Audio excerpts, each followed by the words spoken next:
किसानों और सरकार के बीच में चौथे दौर की बातचीत हुई और उसके बाद में सरकार के 3 मंत्रियों ने किसानों को एक प्रस्ताव दिया।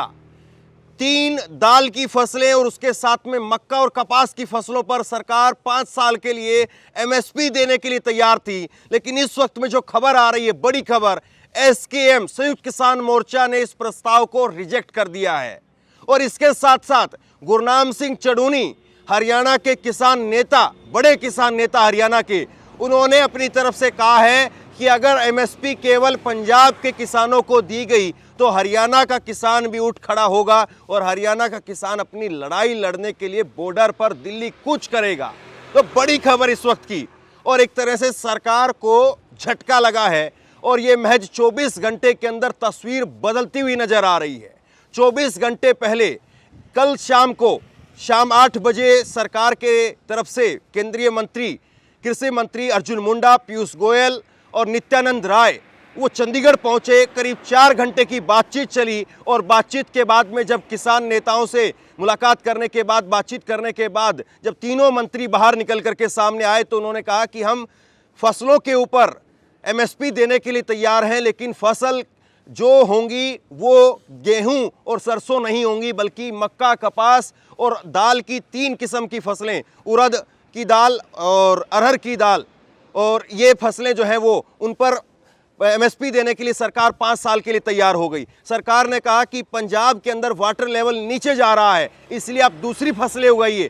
तो सरकार एक प्रपोजल लेकर के आई और आज का दिन बातचीत का जो है वो दिन था। लेकिन आज बातचीत में जो खबर निकल करके सामने आ रही है वो यही है कि एसकेएम ने सरकार के इस प्रस्ताव को रिजेक्ट कर दिया है। और इसके साथ साथ कई बड़ी खबर आज निकल करके सामने आई, जिसमें सबसे बड़ी खबर यह है कि हरियाणा में 2 किसान नेताओं को भी हिरासत में लिया गया है। तो क्या अब जो किसान आंदोलन का सेंटर बिंदु है वो पंजाब की बजाय अब हरियाणा में शिफ्ट हो जाएगा? गुरनाम सिंह चड़ूनी, किसान नेता हरियाणा के, उन्होंने कहा कि क्यों नहीं मनोहर लाल खट्टर वो चंडीगढ़ जा रहे हैं, अपने किसानों के लिए, हरियाणा के किसानों के लिए वो क्यों लड़ नहीं रहे हैं? और अगर वो सोचते हैं कि केवल पंजाब के किसानों ने प्रोटेस्ट किया और पंजाब के किसानों को एमएसपी मिल जाएगी, तो ऐसे में वो गलत सोच रहे हैं। हरियाणा का किसान भी उठ खड़ा होगा। गुरनाम सिंह चड़ूनी की तरफ से इस बात को कहा गया। तो सबसे बड़ी बात यह है कि गुरनाम सिंह चड़ूनी जिस तरह के तेवर दिखा रहे हैं, ये सरकार के लिए चिंता पैदा कर सकते हैं,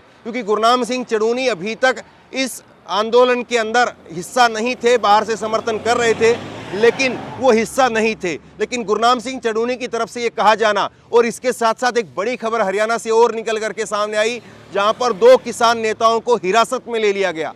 2 बड़े किसान नेता हरियाणा के अंदर, वो आज एक गांव में पंचायत कर रहे थे, गांव में बैठक में हिस्सा ले रहे थे और वहीं से पुलिस ने हिरासत में ले लिया। पंजाब के भी कई और जिलों में इंटरनेट को बंद कर दिया गया। सरकार ने पुराने कानून का हवाला दिया है। तो कई बड़ी खबरें आज निकल करके सामने आई और आज का दिन बहुत खास है, बहुत अहम है। और अब देखना यह है कि सरकार ने जो गेंद किसानों के पाले में फेंकी थी, वो गेंद अब किसानों ने उल्टे सरकार के पाले में फेंक दी है। एसकेएम ने इस प्रपोजल को रिजेक्ट कर दिया है। तो ऐसे में बड़ा सवाल ये है कि सरकार अब क्या प्रपोजल लेकर के आती है। और सरकार के पास में कुल मिलाकर के कल का दिन है, आज का दिन वो किसानों के पास में था। किसान नेताओं ने बातचीत की, बातचीत जो है वो सिरे नहीं चढ़ पाई, मामला जो है वो अटक गया और सीधे तौर पर ये कहा गया कि ये प्रस्ताव मंजूर नहीं है। तो ये खबर जो निकल करके सामने आई, ये खबर अपने आप में चौंकाने वाली खबर है। और इसके बाद में एक और बड़ी खबर मैं आपको बता दूं कि आज ही खनौरी बॉर्डर के ऊपर एक दूसरे किसान नेता की जान चली गई। एक दूसरा, माफ कीजिए, जो किसान था वो उसकी जान चली गई। तो ये एक तरह से किसानों के इस आंदोलन को लेकर के वही सब कुछ होता हुआ नजर आ रहा है जो पिछली बार हुआ था। इसके साथ साथ एक बड़ी खबर मैं आपको ये भी बताऊंगा कि बीकेयू की तरफ से कहा गया है कि वो टोल फ्री कराएंगे। इसका मतलब ये है कि पुरानी तरकीब किसान नेता जो है वो अपना रहे हैं। तो ये खबर जो निकल करके सामने आ रही है, एक खबर ये भी निकल करके सामने आई है आज ही, ये भी मैं आपको आगे बताऊंगा कि किसानों ने कहा है कि एनडीए के सांसदों के, नरेंद्र मोदी सरकार के जितने भी सांसद हैं, उनके घर के बाहर प्रदर्शन शुरू होगा। पंजाब में बीजेपी के जो अध्यक्ष हैं, उनके घर के बाहर पक्का मोर्चा लगेगा। तो कई बड़ी खबरें जो है वो निकल करके सामने आई। सबसे पहले सबसे बड़ी खबर, एक दुखद खबर जो है मैं आपको बता रहा हूँ। किसान मंजीत सिंह की आज खनौरी बॉर्डर पर मौत हो गई। किसान आंदोलन में यह दूसरी मौत है। मंजीत सिंह बीकेयू क्रांतिकारी से जुड़े हुए थे। वो पंजाब के पटियाला के कांगथला गांव से थे। तो ये दूसरे किसान की इसमें मौत हुई है। और पीयूष गोयल ने जो बात कही थी, एक बार मैं फिर से पहले उसको दोहरा दूँ, फिर उसके बाद में आज की जो डेवलपमेंट है फिर मैं आपको बता दूंगा। पीयूष गोयल ने कल कहा कि सरकार की सहकारी संस्थाएं उन किसानों की फसलों की खरीद न्यूनतम समर्थन मूल्य एमएसपी पर करेगा जो फसल विविधीकरण को अपनाएंगे, यानी बदल करके खेती करेंगे। जिस तरह से एक पारंपरिक तरीके से किसान खेती करते रहे पंजाब में, जिसमें चावल की खेती खूब होती है, जिसमें गेहूं की खेती खूब होती है, तो सरकार कह रही है कि वाटर लेवल जो है पंजाब का नीचे जा रहा है, आप जो है वो दूसरी फसलें उगाइए। तो ऐसे में सरकार की तरफ से कहा गया कि ये 5 साल के लिए होगा। हम 5 साल के लिए इसमें फसलें हैं, कपास है, दाल की फसलें हैं, जिन पर 5 साल के लिए एमएसपी की गारंटी है। हमने यह प्रस्ताव किसान नेताओं को दिया है, वो चर्चा कर सकते हैं और सुबह तक हमें जवाब दे सकते हैं। हम आने वाले दिनों में किसान नेताओं के साथ में अन्य मुद्दों पर चर्चा जारी रखेंगे। तो पीयूष गोयल की तरफ से इस बात को कहा गया, लेकिन ये बात अब जो निकल करके सामने आ रही है वो खबर यही बता रही है कि ये बात सिरे नहीं चढ़ पाई और किसानों ने सरकार के एक प्रपोजल को जो है वो एक तरह से रिजेक्ट करने का काम किया है। इस बैठक के अंदर किसानों और केंद्रीय मंत्री के बीच में कोई समझौता नहीं हुआ। सरकार ने अपना एक प्रस्ताव दिया, वो जो विरोध कर रहे किसानों को, किसान यूनियन की सभी मांगों को समाधान नहीं करता है। किसान नेता अपनी मीटिंग के अंदर इस पर निर्णय लेंगे। तो किसान नेता जो है वो अपनी मीटिंग में निर्णय लेंगे, ये कहा जा रहा है। वहीं पर एक बड़ी खबर मैं आपको हरियाणा से बता दूं, और हरियाणा से जो बड़ी खबर इस वक्त में आ रही है वो खबर जो है वो चौंकाने वाली है। हरियाणा में पुलिस ने किसान नेता सुरेश कोठ और रवि आजाद उन दोनों को हिसार के खेरी चोपटा गांव से किसानों की बैठक से हिरासत में ले लिया। ये दोनों नेता वो हैं जो एसकेएम से जुड़े हुए थे और पिछले आंदोलन में पुरजोर तरीके से टीकरी बॉर्डर के मोर्चे को संभालते रहे। यानी रोहतक, बहादुरगढ़ और झज्जर, ये जो क्षेत्र है, इस क्षेत्र में किसानों को मोबिलाइज करने का काम, किसानों को आगे बढ़ाने का काम ये दोनों नेता करते रहे। और जो किसानों के और जत्थेबंदी है जो हरियाणा के अंदर, उनमें से 2 नेता थे ये। इन दोनों को आज हिरासत में ले लिया गया है। बीकेयू एकता उग्रान के नेताओं ने घोषणा की है कि वो पंजाब बीजेपी अध्यक्ष सुनील जाखड़ के पैतृक घर के पास में पक्का मोर्चा लगाएंगे और जब तक कि सरकार उनकी मांगों पर विचार, उनकी मांगों जो है स्वीकार नहीं कर लेती है। तो ये बड़ी बात जो निकल करके सामने आई है। सुनील जाखड़ जो कभी कांग्रेस के नेता हुआ करते थे, वो वरिष्ठ नेता, लेकिन बीजेपी में चले गए। बीजेपी ने उनको राष्ट्रीय अध्यक्ष बना दिया, माफ़ कीजिए, बीजेपी ने उनको पंजाब का अध्यक्ष बना दिया। लेकिन अब किसानों ने कहा है कि उनके घर के बाहर हम पक्का मोर्चा लगाएंगे। अभी भी उनके घर के बाहर लंगर और किसानों का विरोध चल रहा है, लेकिन अब पक्के मोर्चे की बात हो गई है। एसकेएम की तरफ से बलबीर सिंह राज्यवाल ने कहा कि पंजाब में सभी टोल प्लाजा 20 फरवरी से 22 फरवरी तक मुफ्त किए जाएंगे।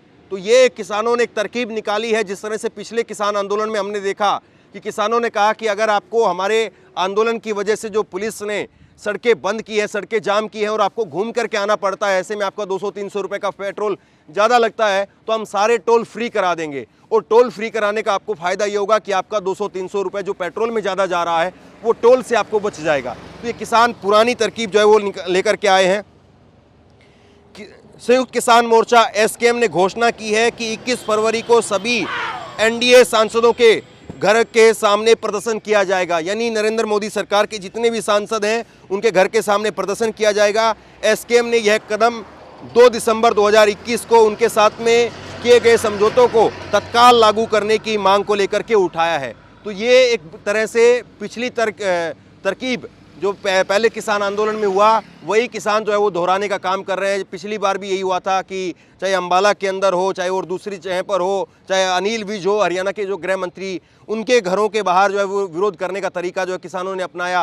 अंबाला में बीजेपी के विधायक के घर के बाहर गोबर की ट्रॉलियाँ वो खाली करने लग गए किसान। तो वही तरीका किसान जो दोबारा से अपना रहे हैं। लेकिन एक बड़ी खबर और हैरान करने वाली खबर ये है कि पंजाब के पटियाला, भटिंडा, मुक्तसर, मानसा, संगरूर, फतेहगढ़ साहिब, इनके कुछ इलाकों में इंटरनेट सेवाएं 24 फरवरी तक के लिए केंद्र सरकार द्वारा निलंबित कर दी गई हैं। और इसके लिए हैरानी की बात यह है कि 1885 के टेलीग्राफ अधिनियम के तहत विशेष शक्तियों का उपयोग किया गया है। तो एक तरफ तो देखिए नरेंद्र मोदी जी कहते हैं कि पुराने कानून, अंग्रेजों के ज़माने के कानून, उनको हम ख़त्म कर रहे हैं, बदल रहे हैं, लेकिन 1885 का कानून जो है वो लेकर के उसका हवाला देते हुए पंजाब के पटियाला, भटिंडा, मुक्तसर, मानसा, संगरूर, फतेहगढ़ साहिब, इनके अंदर जो है वो इंटरनेट 24 फरवरी के लिए बंद कर दिया जाएगा। मतलब हम जैसे पत्रकारों के लिए एक और मुश्किल खड़ी हो जाएगी, क्योंकि अभी तक ये था कि शंभू बॉर्डर से 15-20 किलोमीटर दूर जाकर के आप खबरें भेज पाते थे, 20 किलोमीटर के करीब जो है वो नेटवर्क आ जाता था, तब खबरें आप भेज पाते थे।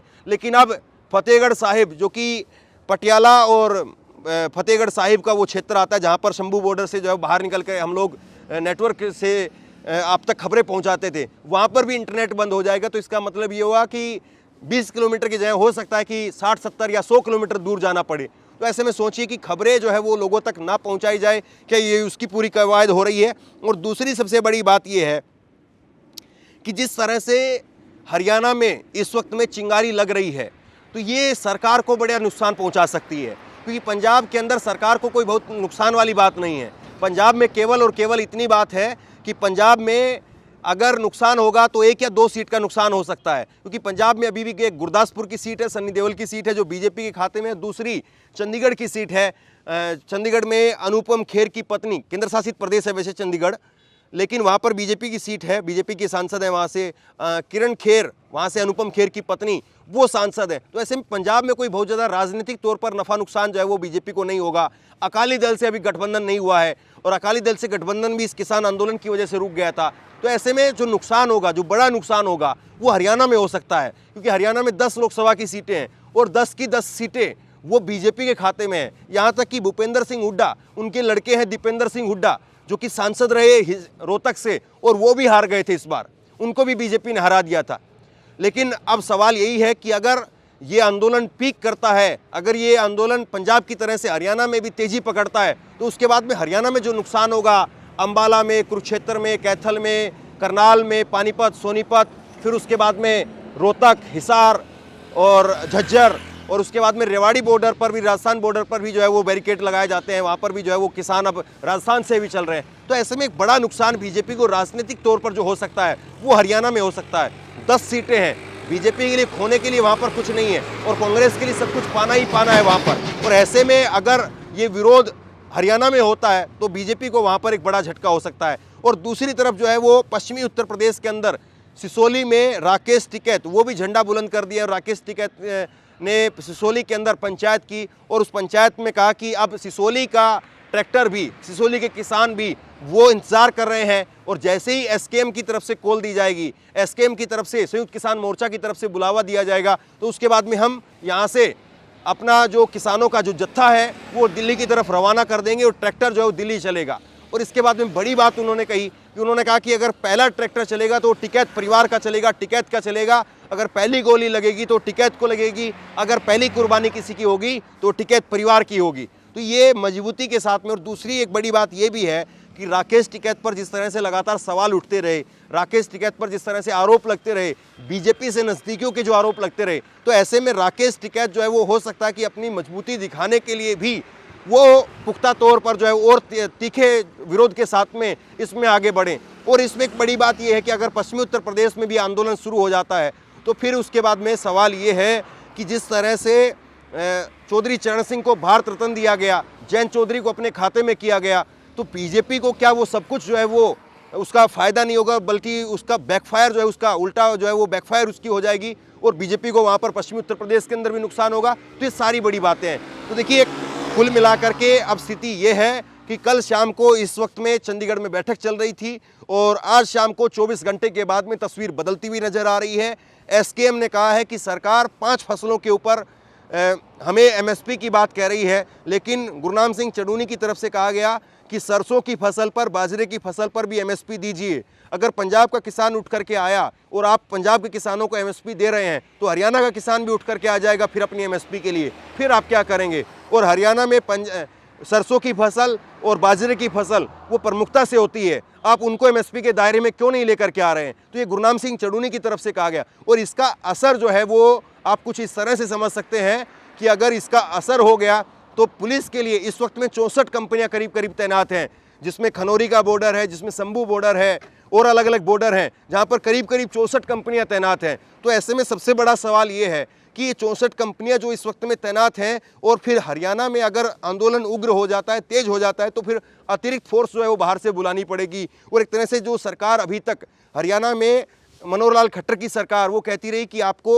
हरियाणा से होकर के नहीं जाने देंगे, आपको जाना है ट्रैक्टर लेकर के नहीं जाने देंगे, अगर आपको जाना है तो आप जो है वो ट्रेन के जरिए चले जाइए, ट्रेन के जरिए आप दिल्ली चले जाइए और वहाँ जाकर के प्रोटेस्ट करिए, लेकिन ट्रैक्टर लेकर के नहीं चलने देंगे। लेकिन अगर ऐसे में एमएसपी की मांग को लेकर के हरियाणा का किसान खड़ा हो गया तो फिर उसके बाद में क्या होगा, सवाल ये है। तो कुल मिलाकर के जो 24 घंटे पहले सरकार के मंत्रियों ने चंडीगढ़ के अंदर प्रेस को ब्रीफिंग करते हुए गेंद किसान नेताओं के पाले में डाली थी, अब वही गेंद किसानों ने वापस से सरकार के पाले में डाल दी है। अब कल का दिन बाकी है और कल के दिन ये देखना दिलचस्प रहेगा कि सरकार की तरफ से इस पर कोई बीच का मसौदा तैयार किया जाता है या कुछ और फसलों को एमएसपी के दायरे में लाया जाता है। जिस तरह से गेहूं को लेकर के, जिस तरह से सरसों बाजरे को लेकर के जो मांग उठ रही है, क्या उनको भी एमएसपी के दायरे में लाया जाता है, या अभी जो फसलें लेकर के आई है सरकार, मक्का की, कपास की, दाल की कुछ फसलें, तो उन्हीं को केवल रखती है सरकार। तो सवाल ये है, अब देखना दिलचस्प यही है कि कल क्या होता है। तो बहरहाल लगातार किसान आंदोलन पर मेरी नज़र बनी हुई है और जैसे ही कोई बड़ा अपडेट यहाँ से निकल करके सामने आता है तुरंत मैं आप तक पहुँचाने की कोशिश करूँगा। शेयर कीजिए इस खबर को, लोगों तक पहुँचाइए और इसी तरह की तमाम खबरों के लिए ऑनलाइन न्यूज़ इंडिया को सब्सक्राइब कीजिए। आपका बहुत बहुत धन्यवाद।